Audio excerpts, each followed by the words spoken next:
how to delete a repository in GitHub. This is a step-by-step video so you will be able to follow easily. Now, you want to log in into your GitHub account that has the repository that you want to delete. In my case, I have my repositories right here. I'll just go ahead and click on one as an example. And once inside a repository, you then have to click on settings.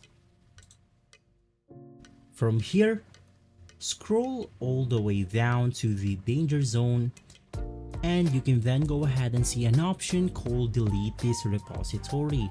Once you deleted a repository, there is no going back. Please be certain.